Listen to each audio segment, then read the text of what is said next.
Okay, let's go over why cash-based physical therapy. Now, obviously, I have a biased opinion because I'm a cash-based physical therapist and I have a practice, but to help you understand, what's the future look like if you're thinking about opening up a cash-based practice, let's go over why cash-based physical therapy. So, just to keep it simple and short, it's just better on all aspects, and I'm going to show you exactly how. So, a couple years back, I was actually interviewing some of uh, the older guys that are in the physical therapy industry. And I talked to Jim Milton, and he used to be in the PT industry, sold his company and stuff like that. But he said something to me that stood out. If you new PTs do not stay proactive and adapt, you're going to get crushed. And it's crushed by policies, insurance companies, reimbursements, et cetera, and stuff like that. So this comment stood out to me so that out of the whole interview, if you new PTs don't stay proactive and adapt, you're going to get crushed. So, you know, to be honest, we already have the cards stacked up against us. When you see physical therapy, what do you think that the average public thinks about? It's like it's almost stacked up against us that we're in a local Facebook group in our community, and someone posted, "Does anyone know of a massage therapist that treats migraines?" And my friend and my wife commented on the post and just recommended a physical therapist. They both know that I treat migraines and I can help with headaches. And the whole um, treatment process is a whole other lecture, but they both knew that I treated with good outcomes, treating migraines and headaches. And they didn't even think about posting me or my stuff. And I asked afterwards. And yes, the lady did ask for massage therapy, but regardless, she wants to get relief. And I'm the best option that they know of that could do. And they still didn't, my own wife didn't even think of physical therapy or of putting my post or my website in there to help out that lady. So let's face it, the public has we have we have a major branding problem. Okay. And in the big picture of things with physical therapy, we have a limiting practice act that's like limits us. Personal trainers have no practice act and they can do a lot of things. We have a very limited practice act throughout many states. We have very low membership, so we have weak lobby support, so we can't raise a lot of money with PACs and try to support our practice act and support our lobbyists to fight for us. And we have a damaged brand. The public sees us as, glorified personal trainers or just post-op rehab or exercise. They don't think of us when it comes to like back pain. And the public doesn't know what we really do, and we've done this to ourselves. There's good and bad physicians out there, but the majority of things, especially in my experience of opening cash-based practice, physicians don't really respect us. And let's face it, there's still POPs clinics out there. The physicians own the clinic somehow, and they just funnel their own patients into that as their business model. So, and honestly, insurances don't really respect us either because it's not like they're paying us a lot of money. I just saw there's a dry needling code now. And for that skill and that intervention, at the time that you're watching this video, it may be different, but right now in April 2023, it was like for one of two muscles, it was $16. And for three muscles, it was like $24 to do dry needling, which blows my mind. So insurance companies don't really respect us. And let's face it, reimbursement across all of medicine is just going to keep on going down. So um, we all see where the future healthcare is going to. With insurance plans are going to have higher deductible healthcare plans and be more major medical stuff. So there's higher premiums, higher co-pays, and higher co-insurances. And let's face it, the patient or the beneficiary doesn't even know what half of these things are. They don't know what a copay or co-insurance is. Their premiums may be paid through their workplace, and they don't understand what a deductible is. There's a lot of education that we have to do to patients. Again, with insurances, declining reimbursement, there's always more limitations and restrictions, and I'm so glad that I don't have to deal with any of this anymore. I would never go back to standard care, but all the limitations every year, and a Medicare cut is coming. I get these emails and posts that Medicare is going to propose another cut, and there's new codes and modifiers now to do, and more restrictions and more documentation. I'm like, I'm so glad I don't have to deal with that. But That's coming and it's here and it's going to keep on getting worse and worse. So, probably they're going to come out pretty soon and say Medicare is going to do another cut. And really, when it comes down to it, do they really value physical therapy? So, talk about a dysfunctional relationship. This could be the most dysfunctional relationship I've ever seen in my life. So, especially with you new grads or even some of the students who are watching this, the relationship between the provider and the clinician to the health insurance to the patient is the most dysfunctional relationship I have ever seen. It is insane. It's like three different entities just not in the same sequence at all, going against each other, and no one knows what they're doing. So you have your health insurance company who is your best friend when they're trying to sell you a policy. And this goes with all insurance companies.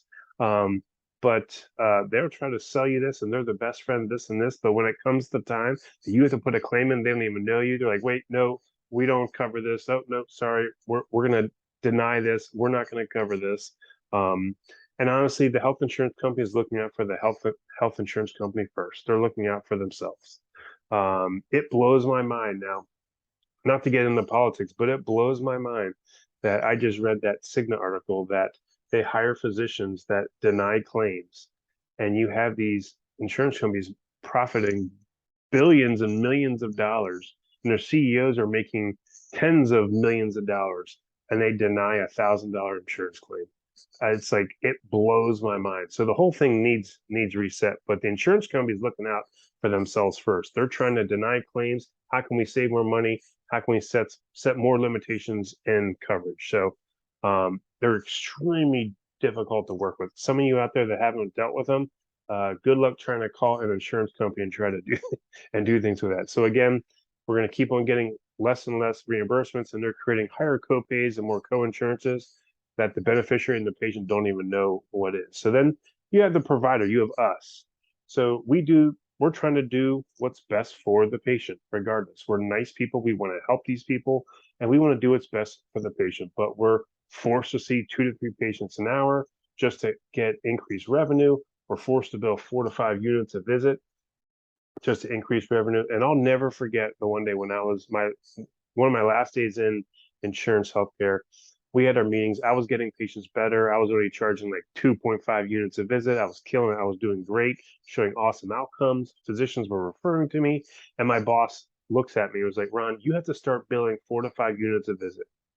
So I was like, what? And I was seeing 2 to 3 patients an hour. They were double and triple booking me. It was crazy. I was like, nah, because I already knew that I was going to leave and go open up my own practice and go cash based. So I was like, nah, never mind. But it's the model that you have to do. There's insane documentation just to get reimbursed. You need to jump through hoops and rules. There's limitations set, and pretty much we're overworked and underpaid. And then you have the patient that still thinks insurance covers everything. They have no clue about their insurance policy, what it covers. They don't even know what a copay or a co-insurance is, or even pretty much they don't even know what their deductible is.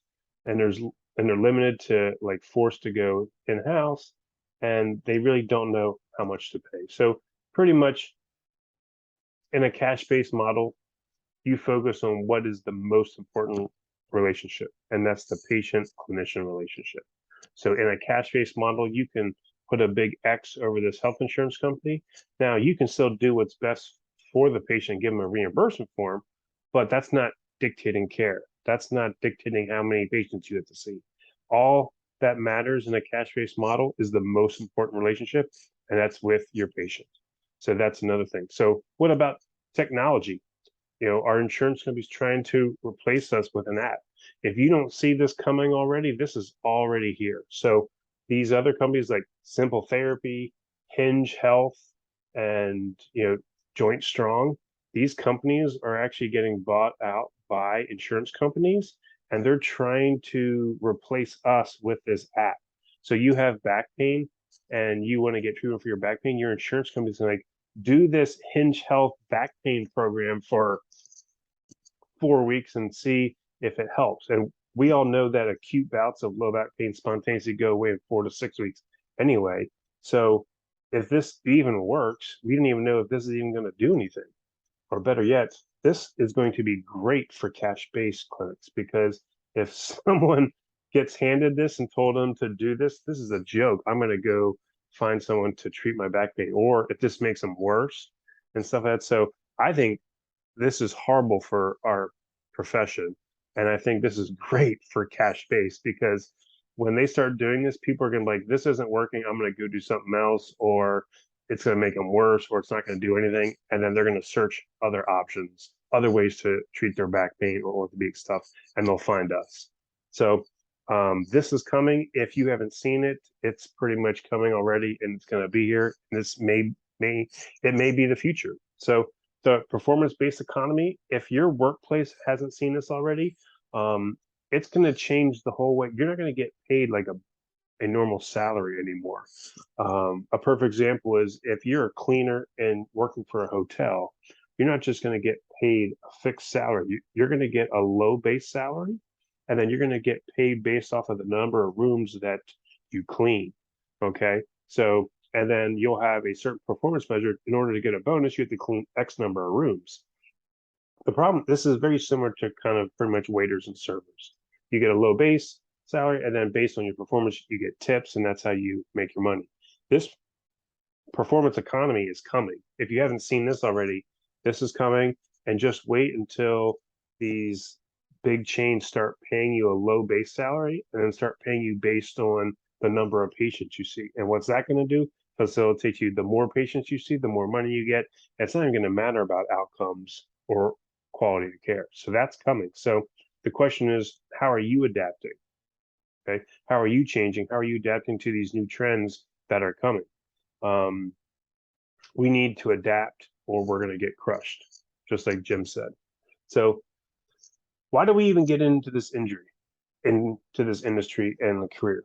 For the patients, right? We love helping people. We want to change people's lives and get them back being pain-free and enjoying their favorite activities. We got in this because we want to help other people, and we want to help the patient.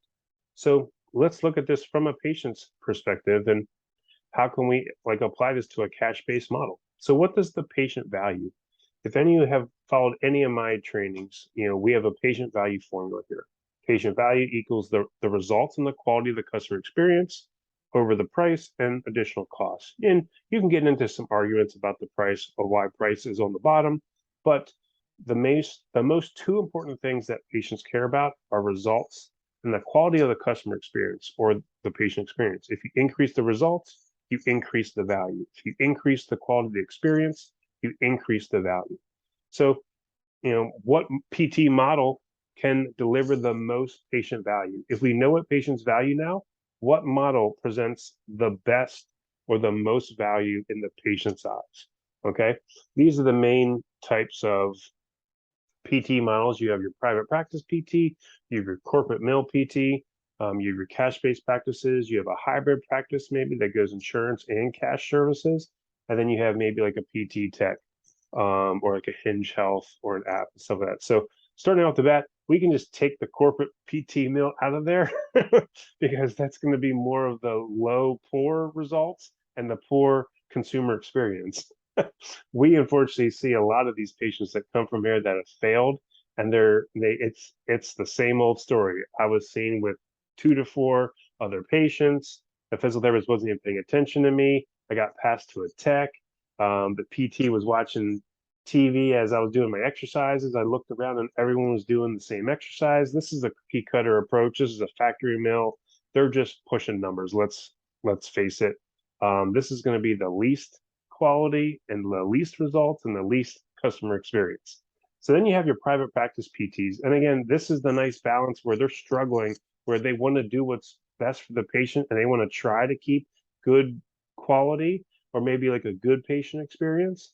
But they're limited by insurance companies and reimbursements that they're trying to make ends meet, but yet try to keep good quality and keep good outcomes. So this one, you're going to get good outcomes and maybe an okay customer experience. You still got to get double or triple booked with other patients, or you got to keep your expenses down to be able to keep the one-on-one care going on.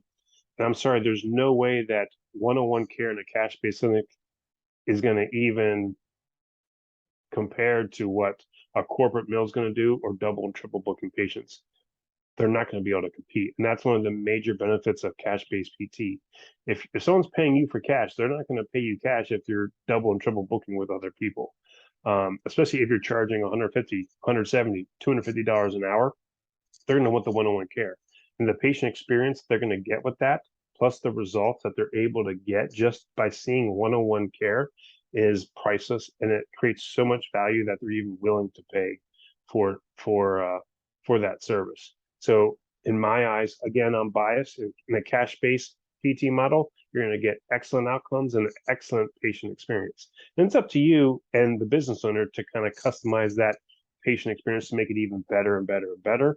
But cash-based PT is going to have high outcomes, high results, plus a high patient experience. So it's a win-win, massive value there. Hybrid clinics, again, you can go back and forth. It depends on your structure here.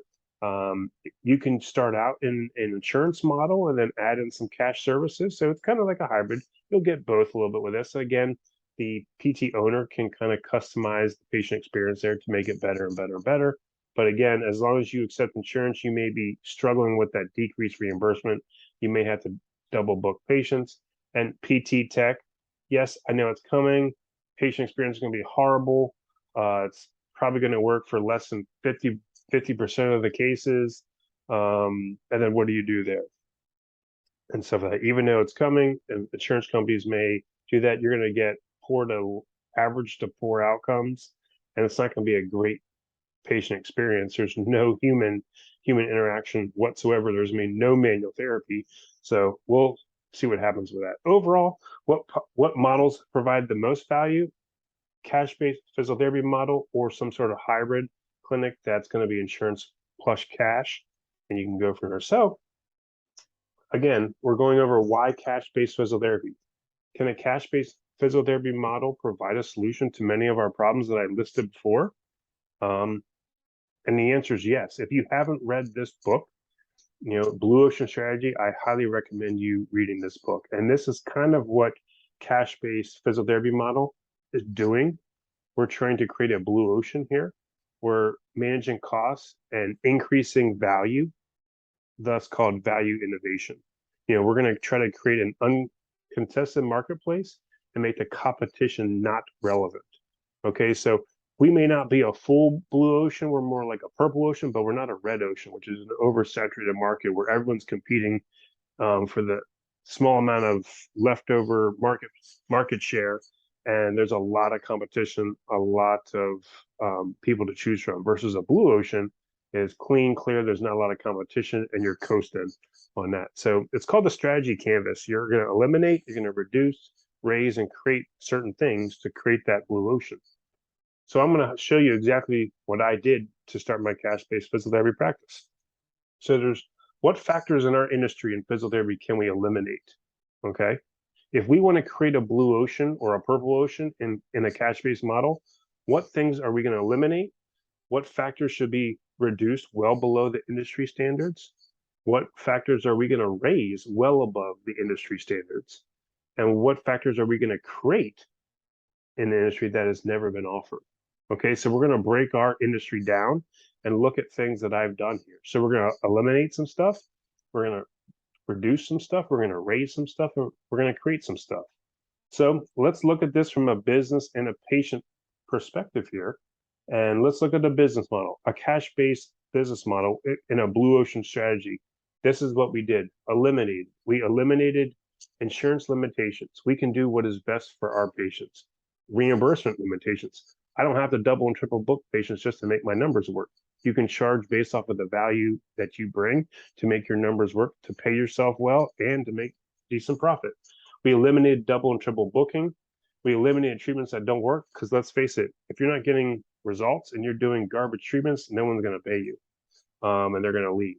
And we eliminated patients being passed around to assistants or techs.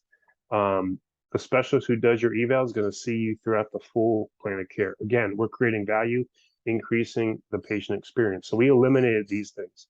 We reduced wait times and late starts. I hate it when you have an 11 o'clock appointment and you're sitting in the waiting room at 11:30 waiting to be called back. I hate that as a customer experience thing in healthcare. So we eliminated that. If you have an appointment at 11 o'clock, you will be seen at 11 o'clock. And we also try to really get patients in within the week. In a cash-based model, you have faster turnover sometimes, especially in some of the easier cases, that we try to get patients in within the week, and there's no need to wait 3 weeks to be seen. So what things did we raise? We raised the quality of care. We created the patient experience, really focused on patient education. Our evals are an hour and a half long, so we have plenty of time to answer all the patient's questions, make sure they understand the root cause of their injury, what are underlying risk factors. They can ask questions about that. It gives us time to talk about the prognosis, the timeline, and the cost. We've actually raised the level of communication that patients can actually text us or email us directly. Patients love that. Okay, so we raised and improved the communication. How frustrating is when you're trying to get in touch with your doctor and all you want to do is ask them a simple question, and you got to log into some portal and then do this, and then they never get back to you, or you get in touch with the nurse and they still don't have any questions, and it's weeks until you can get a simple answer. This way, we raise the level of communication. They have 24/7 direct access to us, to ask us simple questions and provide feedback, and we raise the level of education. Easy, convenient schedule. It's super easy.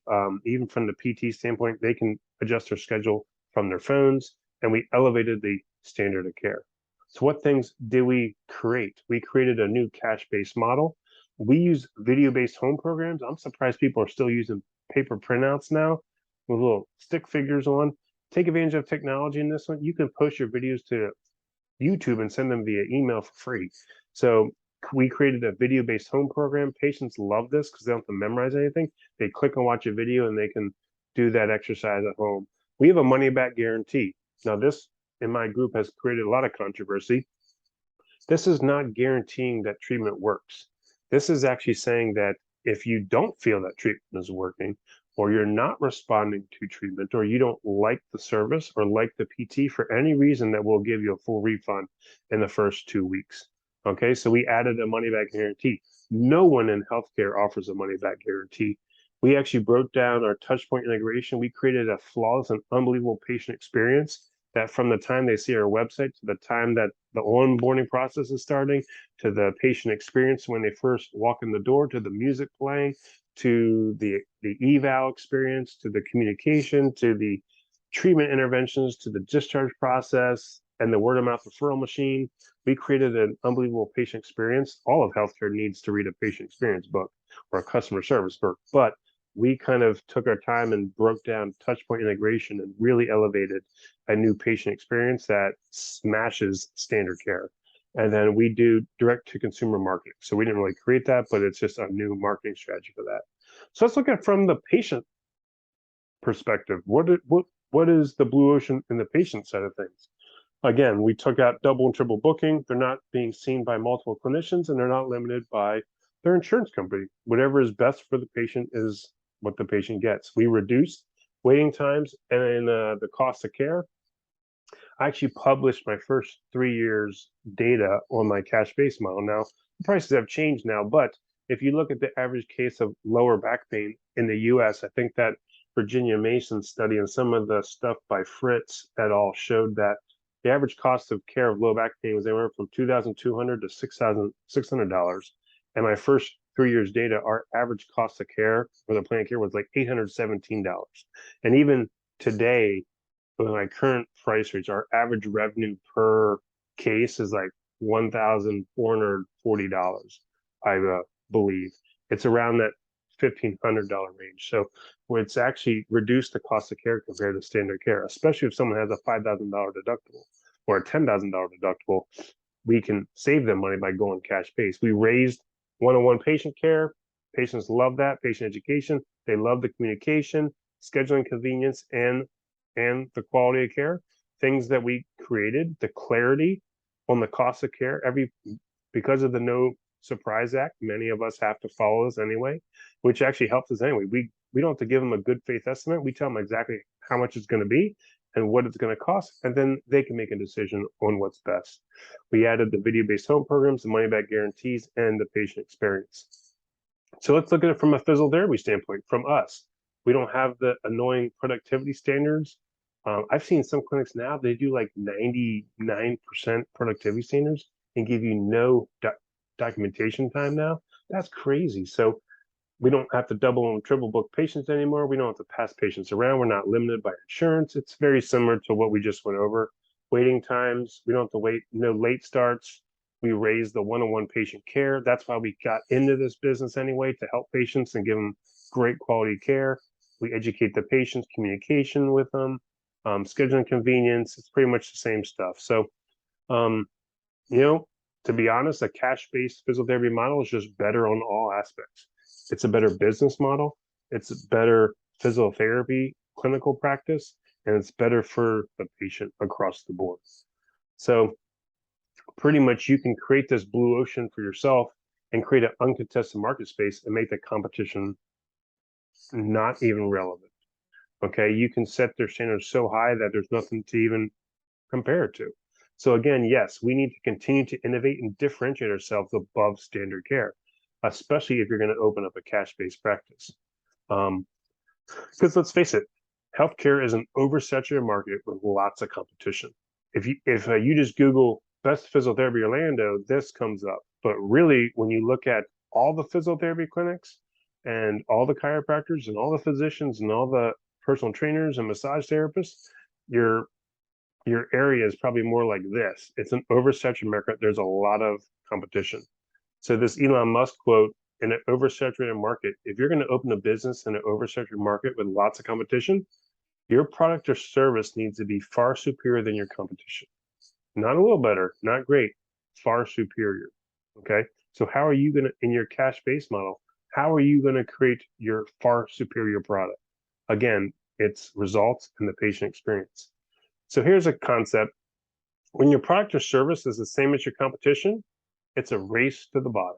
So what do I mean by that? Because again, we're in an oversaturated market.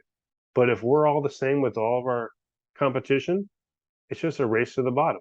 So here's a product example. If I want to buy a Yeti cooler, I'm going to probably have to pay $500, $600 for that, even more maybe, depending on the size. But I can get the Arctic cooler, which is pretty much the exact same thing for like half the price. And Arctic's whole model is like better quality, half the price. It's a direct competitor with Yeti, but you can get almost the exact same cooler for half of the price. So people are going to buy more Arctic coolers. I wanted to buy a fence on my backyard, and I was getting quotes, and honestly, it's the same fence. So I was like, who's going to be able to do this the cheapest? I mean, besides labor, you're all using the same parts. So with this service, I was like, okay, who's going to, because there is no differentiating factor between businesses. It's get a couple quotes and see who can do this the cheapest. They're probably all getting the same materials from the same distribution center anyway. So again, when your product or service is the same, it's a race to the bottom. Same thing with like a mechanic. If you needed some stuff to be done, who can fix your car the cheapest? You know, it's pretty much the same product, the same service, the same technique, just replace the alternator, fix the oil pump, whatever it needs done. You know, what's the difference between this water source and this water source? Who can deliver water to my company the cheapest? It's the same water. It can't be that much different. What's the difference with the physical therapy example? How are you different than Cora, Dreyer, ATI? You know, if you're the same as your competition, you're not going to stand out and you're not going to be able to thrive in a cash-based practice. So this way, if your service and product is the same, the consumer will just compare the prices and choose the cheaper one. So when your product or service is the same as your competition, it's a race to the bottom. So how does your cash-based PT service compare to the other practices? Okay, you have to differentiate yourself. You have to create that blue ocean and set yourself apart from everything else. And I think we even need to do it outside, not just physical therapy. We need to do it to all of healthcare. How is your service or product different than a chiropractor, different than the physician, different from the major orthopedic firm, different from other PTs, different from other healthcare practitioners? Let's think in a bigger market space of how are you different compared to all of your competition. Okay. But what we have to do as cash-based PTs is make your service so unique with massive value that there's nothing to compare it to, and you can dominate your competition. So why cash-based physical therapy? Because we can create massive value and set ourselves apart from standard care, and we can squash our competition, have a successful business. So yes, we need to continue to innovate and differentiate ourselves. So one of our final points is, are you ice cream? Are you vanilla ice cream or are you pistachio ice cream? And there was a really good example in this book, Fascinate, where ice cream is the conservative choice that appeals to the masses. Everyone's going to like it. If you're having a party, you want to have some vanilla ice cream there. Everyone likes vanilla ice cream. You're appealing to the masses with this. It's the meh kind of version versus pistachio ice cream. Not a lot of people love it, but the people who do love it a lot. And you're appealing to a niche market. So a cash-based physical therapy practice is a pistachio, not a vanilla ice cream. So rather than dumbing it down, its taste to appeal to a majority, the producer can focus on serving a tightly defined core with a distinct point of difference. That's what we are in a cash-based model. We're more pistachio. The goal of pistachio isn't to please everyone. It's to engage a few people really, really well. Okay, you must be the most fascinating. You must highlight what makes you different. Instead of trying to outdo your competition, you want to focus on what makes you different and how you diverge from standard expectations. Highlight what makes you different. That blue ocean strategy is going to highlight what makes you different, and you market that. Okay. If any of you have followed any of my content, I like to operate by the KISS principle: keep it simple, stupid. So it doesn't have to be any more complex than what you need. So it's simple. It's the problem, the solution, and how you're different. So what's your patient's problems? As you start marketing a cash-based physical therapy practice, you clearly have to know what your patient problems are. Okay. Then what's the standard solution? What's standard care like? And then highlight how you're different and make sure that you're the perfect solution for their problem. Okay. We need to highlight how we are different. And again, if we, the new PTs, don't stay proactive and adapt, we're going to get crushed. Okay. So I believe that the solution to many of these PT problems that we've gone over today in this lecture, the solution is going to be cash-based physical therapy or some sort of cash-based model. So with the future of PT, if we focus on value and differentiating ourselves, I think a cash-based physical therapy model is great. I love it. I would never go back to standard care. If you're not going to go into 100% cash-based practice, you're probably going to dabble in some sort of hybrid model of insurance and cash. And I think these two models are the top two that provide the most value, especially to the patient. So you can open up your own cash-based physical therapy practice. You can escape the insurance madness and limitations. I am so glad that I don't have to deal with any of that stuff anymore. It is insane. I hear students tell me about what happens in other clinicals, but I don't have to deal with any of that. Even when Medicare cuts come out, another Medicare cut is coming out again. I'm already past that. I'm looking on to a new marketing strategy to how to help and serve more people. I'm not even worried about that anymore. So glad I don't have to deal with this anymore. And you can treat patients the way you want. I never have to worry about being overworked or underpaid or seeing 2 to 3 patients every hour. I can see one-on-one patient care forever now. So I don't have to ever worry about that. And I can do what's best for my patients, have high quality patient care, and get the results that I promised during the eval. I can show better patient outcomes compared to others. What standard care takes 3 times a week for 4 weeks to get better, I can get better in 2 times a week in 2 weeks and stuff like that. So I can show better patient outcomes just because of the model of being in a cash-based model. In the clinic, I can treat without insurance limitations. I can do what's best for the patient. I don't have to document crazy amounts of documentation anymore. Never do I ever spend hours after work on a computer just doing documentation so I can get paid. I never have to double and triple book a patient again. I customize every treatment plan of care. I never get stuck in a cookie cutter approach and just doing my 4 to 5 units a visit. And what's really important is you create meaningful relationships with your patients through the one-on-one patient care that causes the patient to refer others who are ready to come and pay you cash. So you can get paid well too for the value we deserve to get paid for the value that we bring, especially if we're showing great outcomes, not limited by insurance companies, but getting paid for the results that we get. So here's simple numbers right here that you don't ever have to get overworked and underpaid. If you're a cash-based solopreneur and you want to charge 150 an hour, here's a perfect example here. You could pay yourself $80 an hour, even give yourself an owner's comp if you really want to. That's getting into more advanced stuff, and a pre-tax profit of $52. That's 35%. Most businesses are struggling just in the service industry, just making ends meet. There may be like 6 to 11% pre-tax profit. Geez, as a solo cash-based solopreneur, you can pay yourself well, 80, 90, $100 an hour if you want, and still have a healthy pre-tax profit. In my business, I'm scaling mine now, so we have a couple PTs, and we're trying to expand to a second location. We average 170 a visit. You go through there, direct labor, owners comps.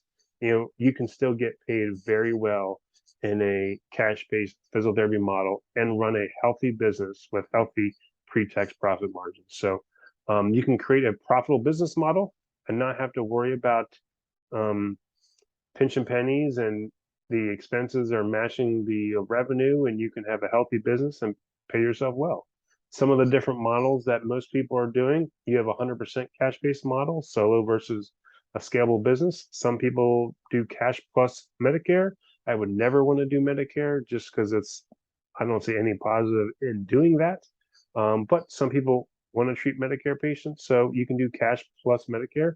Some people have a hybrid, to do a little bit of insurance plus cash services.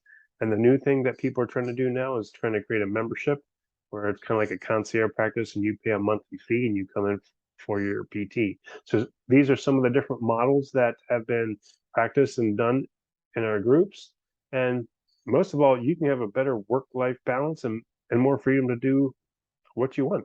I give my PTs the freedom to set their own schedule. If they want to take a 4-day weekend off, they can block off their schedule Friday and Monday and just make sure their patients are seen within the 4 days. You can live a life that you're financially free and you make decent money, that you can take a week off if you want. You can go on vacation and you don't have to worry about squeezing patients in or getting paid on that time. It's a better work-life balance. And again, I'm biased, but it's just better on all aspects. So the solution's simple.